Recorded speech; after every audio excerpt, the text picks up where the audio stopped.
Chicken butts to. Kanina, fried rice. Ngayon, plain rice. Oy, So, pwede sa plain rice and fried rice ang pinaputok na bangus. yeah, pinaputok na bangus. Ang sarap. Wow.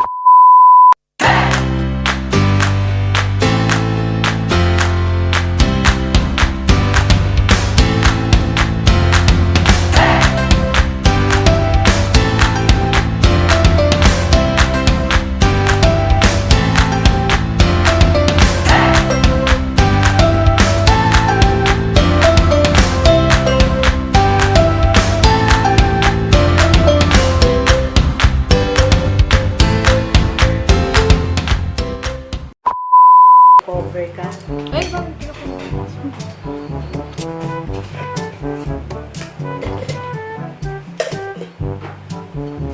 Ano lulutuin mo? So, I'll be cooking pinaputok na bangus. Ano yung pinaputok na bangus? Sana. A boneless bangus. Oh. And then, Parang dahil. ihaw ba yan? No, it's fried na siya. Ah, fried. Yeah. Walang mga kasi. Wala nga. Dapat na nga. Ang sarap no. Manggang hilaw. Parang maasim-asim. Yeah, dun sa check. Your favorite bangus? Uy, favorite ko din yan. Hindi na ako pinagli. Mistisang bangus. Kasi meron. Ayan, you can ano yan, peel the balatan ko nga. Ito, si mother. First time kong kakain ng pinaputok. Sa restaurant, kumakain kami. Pero hindi ito lutong bahay. Ewan ko lang kung We'll try this gaya-gaya. one. Yeah. Make it sure na feel. Because it's my favorite. My favorite bangus. So, yung binili kong ano, bangus na boneless. So, dalawa yun. Dalawa. Then, ito yung mga ingredients niya. So, onions. So, this is, ano lang din, medium size na onion. Isa sila. Mas maraming ingredients. O yung sahog, mas masarap. So, this one is for yung isang onion na itong kinakat ko is para dun sa isa. Then, si nanay, pinabal na yung luya para mabilis. So, Kaya ka pala. so, next is the kamatis. So, syempre, before you, you cut yung mga sahog, kasi kailangan yung hinugasan yung maigi. So, hinugas na yan. Then, Sinabunan mo. yeah, sinabunan ko yan. Ako sinasabunan ko. Yeah, sinabunan ko din. Oh, hindi ah. Talagang Kasi hugas naman oo, din. then- Kasi nahawak-hawakan niya. Ang kabuyang yan. Oo. Sinasabunan ko Hindi, as yan. light ano lang, yun dun sa ano. Tapos, syempre, yung water. Diretso. So, ikat lang din ng maliit. So, sa isang bangus, dalawang kamatis.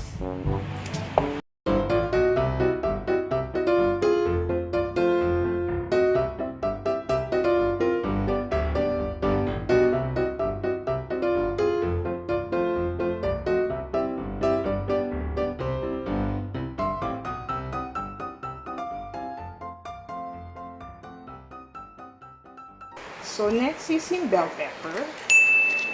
Kasama siya dun sa ano, sa ingredients ng ano. So, and isa sa favorite ko to because ito ay rich in vitamin C. So, halos lahat ng niluluto ko na kailangan ng bell pepper, lagi ko ini-include dyan. So, since kailangan natin ng healthy body and need vitamin C, so mas maganda yung sa natural food natin makukuha yung source ng vitamin C. Pero syempre, inom pa rin tayo ng vitamin C with zinc.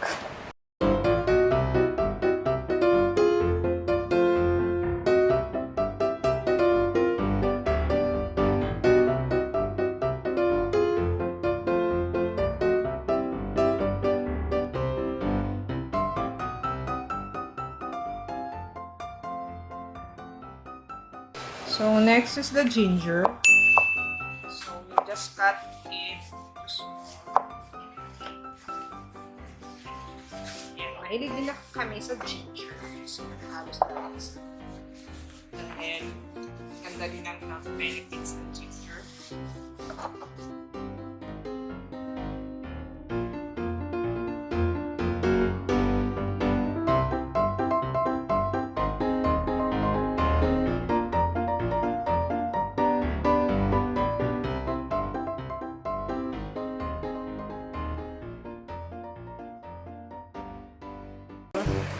Isa pa sa ingredients ay ang garlic. So,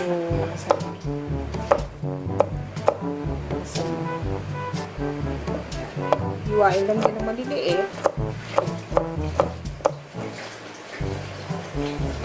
So, maganda rin ang garlic. Mababa ng BP. Hindi tayo oxidant. Okay, oxidant. Tested na kinanay. How many? 4 Cloves. cloves na 4 garlic. cloves. 4 cloves. Ano, Five? hindi akong 5. Para naman siya madami. So we have the tomatoes. Sige pa naman. Mga 2 pieces of tomatoes. Libang. Naman sa garlic. How many onions? One piece of onion. One medium onion. Tapos, how many? 1 piece of bell pepper and how many ginger? 3 size. 3 thumb size ng ginger. Mapupunta na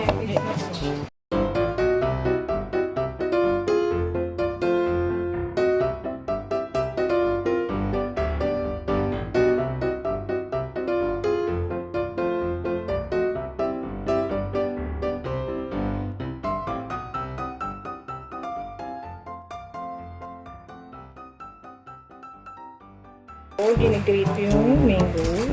Masarap sana kalabaw kaso walang mabila na kalabaw. So, ito yung mango.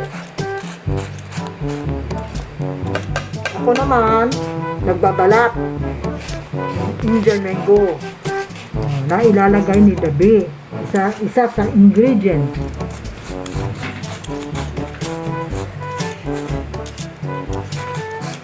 Indian mango. Sarap ito. Lalagyan ng bagoong. Eh, wala na pong bagoong madami. May bawal sa iyo. Eh, tikim lang naman eh. Grabe, ang laki palang bangus. Grabe. My favorite. Malaki ba? Table ko yan dyan. Yan. Dyan pa lang, oh.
Lagyan na natin yung mix na mga ingredients, which is the onion, the garlic, the tomato, the ginger, bell pepper, and the grated mango.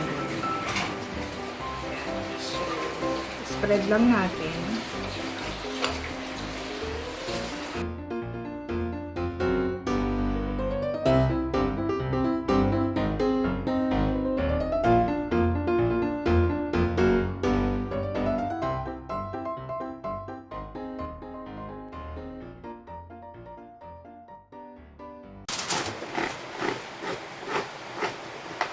Teka. Yung ano, takalang, ano. Isang mga dito.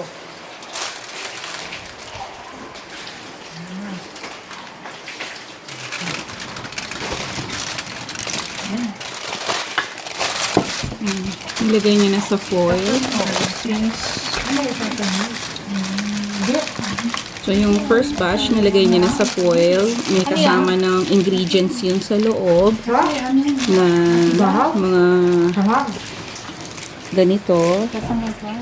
So, nilagyan niya na, including yung mangga. Banana leaf. So, we don't have banana leaf. Kaya foil na lang. Tapos, fry siya ng fry. Mga, ano to, madami-daming oil to, Dhabbie. Siyempre.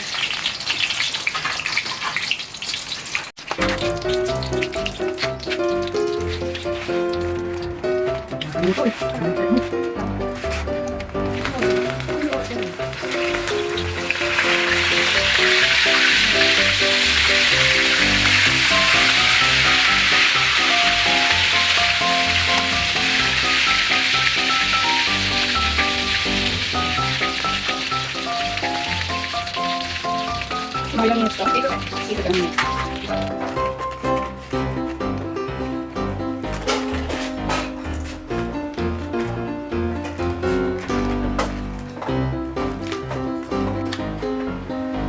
Ito na yung finish.